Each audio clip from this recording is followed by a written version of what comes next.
The Shot Clock, where we're talking sports, entertainment, and lifestyle. I'm your host, Mina SayWhat, and we're 100% digital, 100% live, and 100% real. Let's count them down.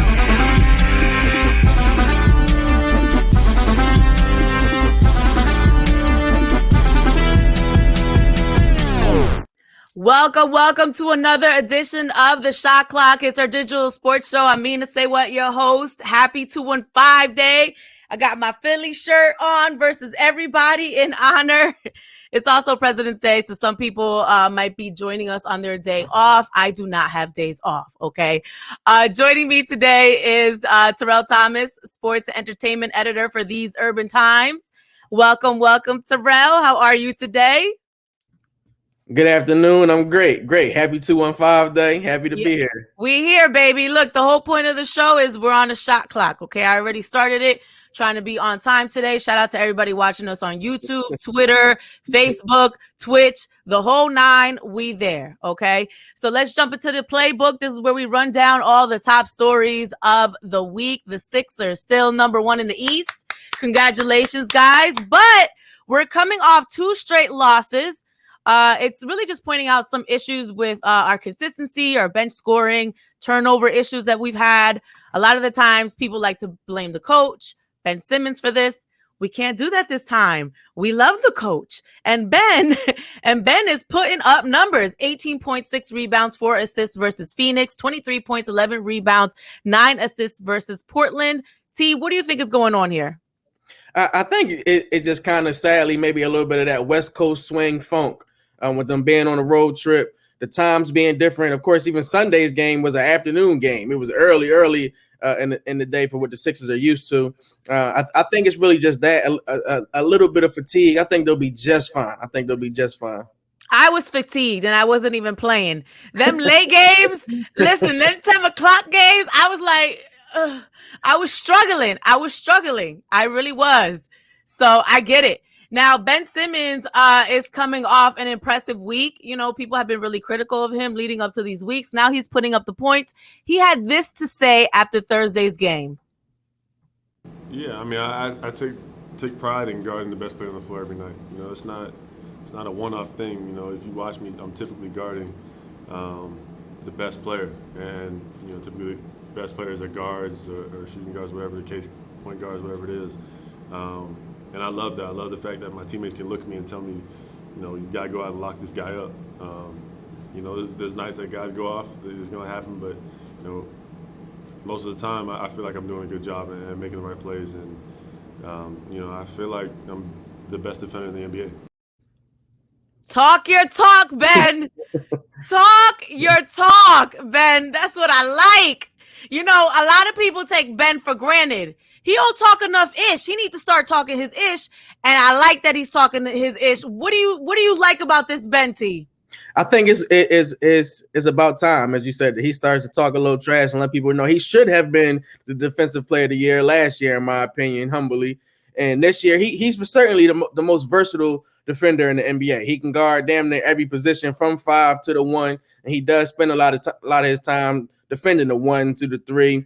Those perennial all-stars, whether it's Kevin Durant one night, he had to take on Devin Booker the other night. Before that, he had to take on Dame Lillard. Every night it's a defensive battle, and he's still able to put up phenomenal numbers on the offensive side of the ball. So I'm with him. Especially if people are looking at saying like Rudy Gobert is the best defender in the league or something like that. Nah, get that torch to Ben Simmons. Right. He really locked down James Harden, Damian Lillard. And when we talk about lockdown, it's not like they're not going to score any points. If he can get them to score below their average, he's done good for the night. Now, you're going to have guys like Devin Booker who scores, 36 points the other day. You can't lock everybody down. It's impossible. Guys are going to have their days. Yeah, bag talk. That's right, Anthony. You're not going to be able to lock everyone down every night, but it's nice to see Ben really start reminding people what he brings to the table. And I also love how Doc Rivers is really supporting him in that, saying, look, Ben is a chameleon. What you said, T, he literally can guard 1 through 5. There's not a lot of people that can guard every player on the court. And he even compared Ben to Dennis Rodman and Scottie Pippen. Is this an accurate comparison in your opinion, T? I can see Scottie Pippen for damn sure. Rodman was, I don't want to say was one-dimensional, but Rodman had a way of getting under cat's skin, getting in their head. He knew where to be at the right time. Scottie Pippen, though, I think is a phenomenal comparison. Just their size, their length, their IQ. Folks forget how intelligent that man is on the court as well. So it is about time Ben Simmons starts talking a little trash and get the recognition that he deserves, because he's damn sure playing like a defensive player of the year. Well, I think he needs to, because, this all-star fan return, the second one came back. It tallies up all the not only the fans, I just want to say 50% of the votes are fans, but then you have a select media panel that makes up the other 25%. And then NBA players make that last 25% up. So the fan vote does account for half of what we're going to ultimately see. This is where the fan vote is tallying up right now. We see LeBron right up there with Kevin. No surprise there. We see our guy Joel Embiid with 3 million votes in at number 3rd most fan votes, obviously for the front court. No Ben and no Tobias. This is disrespectful.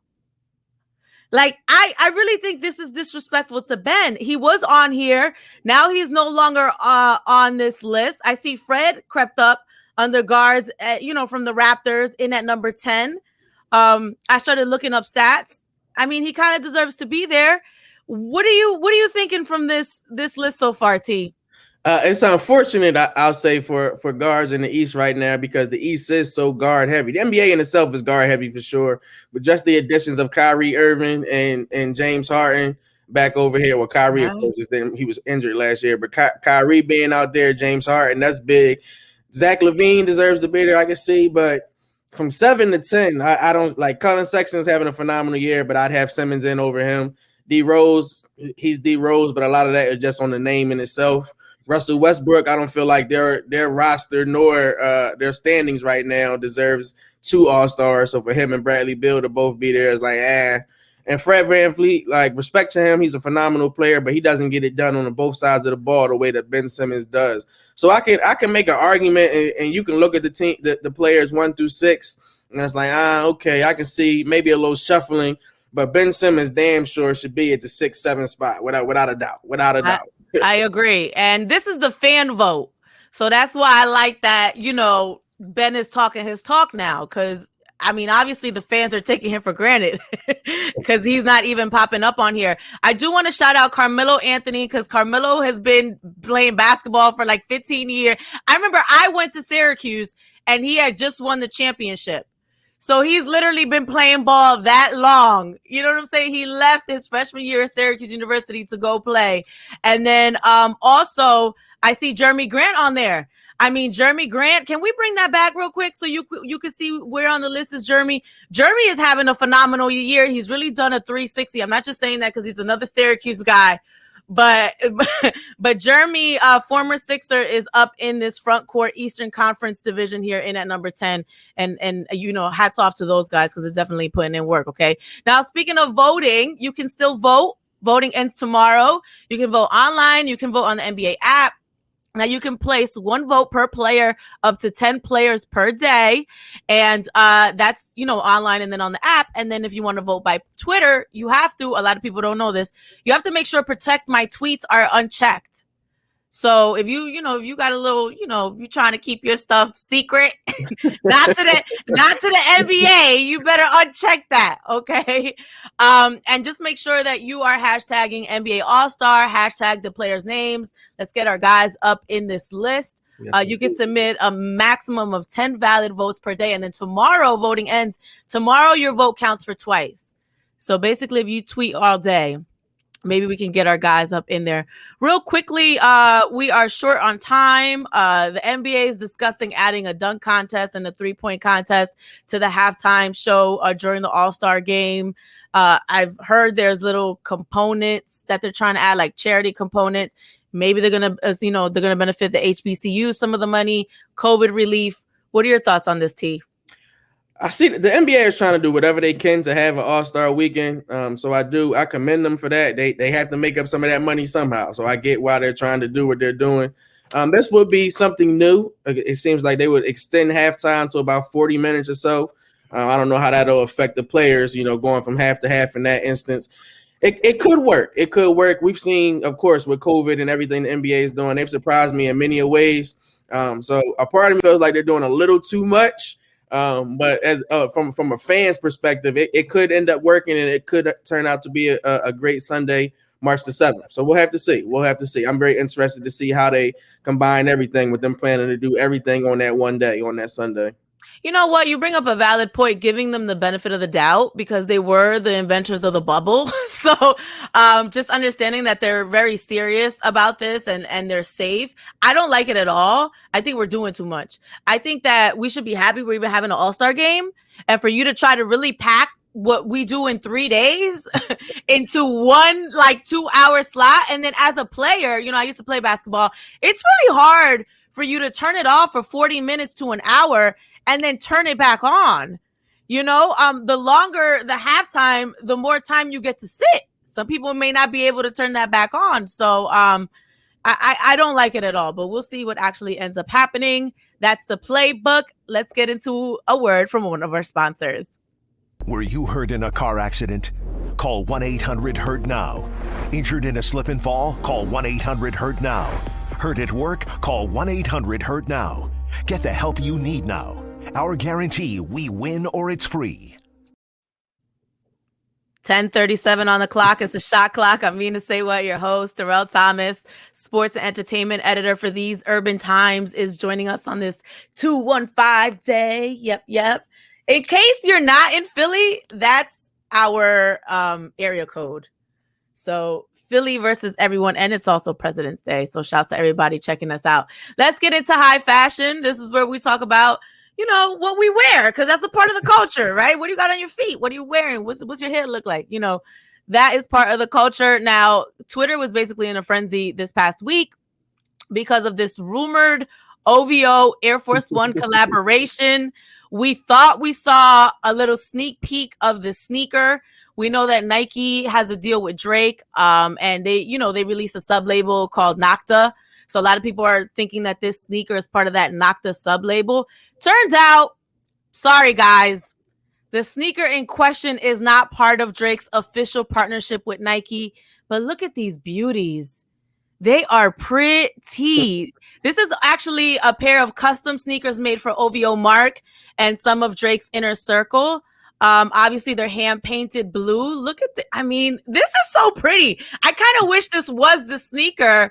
They're hand-dyed purple, and they feature OVO on one side, and then, the OG right there that you see on one side, and then the OVO stitching in the back of the sneaker below the Nike. Were you disappointed to find out that this wasn't, Drake's Nike collaboration? I wasn't disappointed, but I am anxious to see, because I'm quite sure with that Certified Lover Boy album coming up that Drake has something up his sleeve.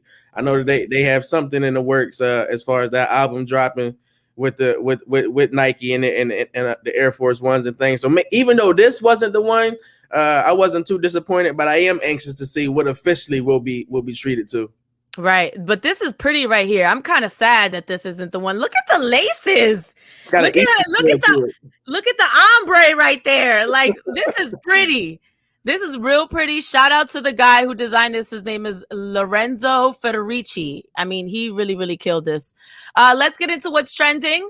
This is where we talk about the biggest viral video of the week. Of course, Tom Brady throwing that Super Bowl trophy, the Lombardi, from one boat to the next, was trending all week. Let's watch it right now.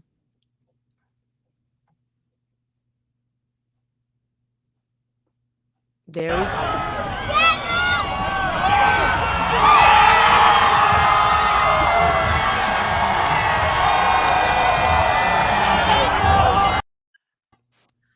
And if that's not bad enough, do we have it from another angle, Amir? Shouts to our producers, Amir.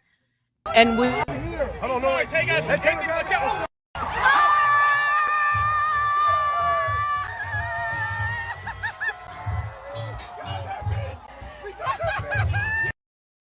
Talking about we ain't going nowhere. It looks like a lot of fun, but immediately I kind of was annoyed. I'm like, did we really need to have a Super Bowl boat parade? Like, was that really necessary in the midst of a pandemic? I mean, we were even pushing it having a Super Bowl, you know? And then y'all have a parade, and I think they were like, well, let's do it on a boat. It'll be COVID safe. That was not COVID safe. All those people next to each other. Did you see the crowd of people in the background? I'm like, there's no masks and there's liquor. And here's the thing. I've been around people who are drunk. It's hard for people to follow COVID restrictions sober. When they get liquor into them, they forget everything. The mask comes down here. They're slurring. Tom Brady's falling over everyone. He's talking to reporters without a mask on. This was like, for me, the definition of privilege. We're over here sitting in the house trying to be safe, trying not to get COVID. And here you got all these people on a boat having a grand old time, no social distancing, all masked, celebrating something that they could have waited to celebrate. What are your thoughts, T? I was on one about this. I kind of felt very similar. Like, I felt like we were blessed to even get a Super Bowl as it is. But I've also been seeing Florida has its own set of rules for COVID. Like, they damn sure had their own set of rules. The entire Super Bowl week, you could see that folks weren't wearing masks. They weren't distancing themselves. So it was kind of a ploy. And what you said was real, like the definition of privilege. That in itself is just, you got NFL players. Now, maybe they feel like because they're tested so often that, you know, they knew they didn't have COVID on their various boats and whatnot. But I thought it was a mockery. I thought it was a shame. And the young lady, the granddaughter of the gentleman who designs the Lombardi Trophy, was highly upset. She was highly upset about Tom Brady throwing the trophy from boat to boat, and felt like Tom should apologize and have a little more care for everything that the Lombardi Trophy represents. I don't know if it's that deep. I mean, personally, for me, I didn't know if it was that deep, but I was kind of like, well, damn, how are all these people celebrating the Super Bowl? And it didn't look safe. It was kind of a damn shame. I mean, if it was just the players, I get it, but they had people who are not on the team, on their friends and family. This was not COVID safe. And I'm tired of people being like, well, it's Florida, you know, it's Atlanta. Like, no, they need to take a responsibility. These organizations, especially the NFL, you need to take the responsibility to say, hey, we're not having a parade this year. We're lucky that we had a damn Super Bowl. Now, we're getting a lot of comments off of Facebook. Shouldn't have had a Super Bowl. They don't even let kids have graduations. Thank you. And that money talks. You need to treat the Lombardi with a little bit more love. Because that's what it deserves. Like this. I mean, listen, I've been around the trophy twice. The first time this was our Super Bowl, the Eagles Super Bowl parade. Do you see that cop behind me? There were cops guarding the trophy. Like, that's how sacred this is to some people. The second time I was around it was encased. So to see Tom Brady just throwing it around, how about if it would have fell in the water? Who's gonna go get the trophy? All right, it's a lot. let's wrap it up, and here's some messages from our sponsors. We've seen how far this game can go, so we take it and run. Making moves like nobody. For everybody. We don't move within the lines. We move beyond them. Hennessy, the spirit of the NBA. Yes, it's a shot clock. We are low on time. I'm sorry for my rant. It was just, I had to get that off my chest. Terrell Thomas is joining us from These Urban Times. Let's get into Shoot Your Shot. This is where we talk about all the players' love lives, which normally doesn't get covered. That's right. Shoot Your Shot. Congratulations to Naomi Osaka and Corday, who are covering GQ's Modern Lovers issue. I like them. I feel like they're very complimentary to each other. I read the whole article. They're a very low-key couple. I like that they were dating a whole year before we even knew about them. Because these days, people just be like, oh, I'm dating someone for 2 weeks. I love you on social media. You know, they talk about in this article how they like to keep certain aspects of their relationship private to themselves. How do you feel about these two, T? I think it's beautiful to see two young people, as you just mentioned, who are doing great things in their given industries, one in the music business, other in sports. We've seen them both supporting each other the last couple of months. And what you said was real. I think it's very dope how they kept things under wrap. They found a way to stay private in a world that's not private at all, especially for young people. You know, they broadcast everything on social media. So I wish them the best. It's great to see those young people in love together. Seems like they have a plan for their future, which is very dope as well. So it's great to see, in my opinion. Yeah, and Naomi is a champion. I love her so much. She's intelligent. She's very outspoken about social justice. She beat Serena Williams. She's really climbing her career, and she saves butterflies. Check this out. That butterfly loves some Naomi. My favorite part was the commentator where he's like, "Off you go, friend." I felt like I was in a Disney movie and like Naomi was the star. And that obviously happened at the Australian Open, which Naomi played in. Now let's get into Russell and Sierra real quickly. They're also a part of this issue. I mean, we already know they're perfect. They pray in the morning together, beautiful couple. Congratulations. Now we're a little short on time. Let's get into plays this week. We got to see who our Sixers are taking on. Shake Milton, I believe, may be out again tonight. Mike Scott just got back on Saturday, but we really need him to crank things up a bit. We are ending our away schedule tonight. This is going to be a tough game against the Jazz. First of all, it's another late game. Back to our earlier point, T. It's going to be rough, but they're the number one team in the West right now, and they're really good at home. They're 12-2 at home. This is going to be a tough game. The Rockets on Wednesday, Bulls on Friday, Raptors on Sunday. What are you thinking about this lineup, T? I think the Sixers have a great chance of going 3-1. That Jazz game will be interesting this evening. Embiid's questionable. If he's not out there tonight to go against Gobert, that could be an issue. The Rockets look good, but I think the Sixers have what it takes to take them down, as well as the Bulls and the Raptors. We got to keep an eye out on the Raptors, though, because they are in discussions to trade for Andre Drummond, the Cavs' big man. So that team could look a lot different by the time they face the Sixers on Sunday. All right. Well, that wraps things up. Thank you so much for watching the Shot Clock. We're a little late today, but I went on my little Super Bowl rant. I had to get that off my chest. And then we had to talk about Naomi, the butterfly whisperer. Like, hello. Terrell, thank you so much for joining us. Sports and entertainment editor, theseurbantimes.com. Thank you for everyone who watched this on YouTube, Facebook, Twitter, and Twitch.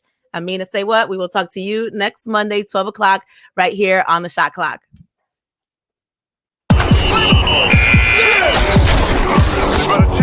Thanks for watching the Shot Clock. I'm your host, Mina SayWhat, and you got something you want to talk about next week? You can always hit me up on social media at Mina SayWhat, and make sure you join us 12 o'clock next Monday on R&B Philly's Facebook, Twitter, YouTube, and Twitch. We'll see you then.